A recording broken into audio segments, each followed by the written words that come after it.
చట్టాలు ఎన్ని చేస్తున్నా కిరాతకులు రెచ్చిపోతూనే ఉన్నారు. తాజాగా హైదరాబాద్లోని ఇఫ్లూలో ఇటువంటి ఘటన జరిగింది. ఒక విద్యార్థినిని సామూహికంగా అత్యాచారం చేశారు తోటి విద్యార్థులు. ఈ ఘటనపై కేసు నమోదు చేసి విచారణ చేస్తున్నారు పోలీసులు.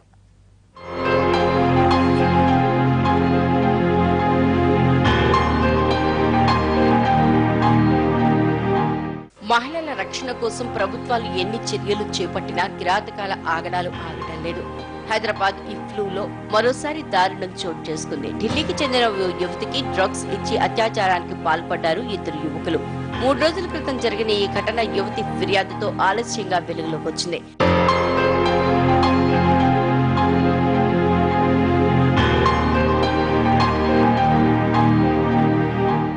యువతి ఫిర్యాదు మేరకు బోయూ పోలీసులు రంజిత్ కుమార్, నితిన్ అనే ఇద్దరు యువకుల్ని అదుపులోకి తీసుకుని విచారణ జరుపుతున్నారు. అయితే నిందితుల్లో ఒకరు ప్రస్తుతం విద్యార్థి కాగా మరొకరు పూర్వ విద్యార్థిగా తెలుస్తోంది. అమ్మాయిపై అత్యాచారం జరిగిందని కంప్లైంట్ వచ్చింది. దాని మీద కేసు రిజిస్టర్ చేసి ఇన్వెస్టిగేషన్ చేయడం జరిగింది.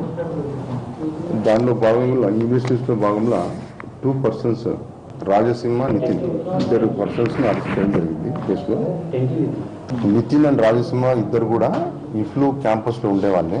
తర్వాత అమ్మాయి విక్టిమ్ కూడా క్యాంపస్ స్టూడెంటే. అందరు కూడా ఒకటే బ్యాచ్ ఫ్రెండ్స్ వాళ్ళు. అనుకోకుండా సంఘటన జరిగింది. దాని మీద కంప్లైంట్ ఇచ్చారు. దీనిపై విచారణ చేస్తోంది టీం. కేసును నమోదు చేసి విచారణ చేపడుతున్నారు. మొత్తానికి ప్రభుత్వం ఎన్ని చర్యలు చట్టాలు చేసినా ఇలాంటి ఘటనల్ని నియంత్రించలేకపోతోంది సర్కార్.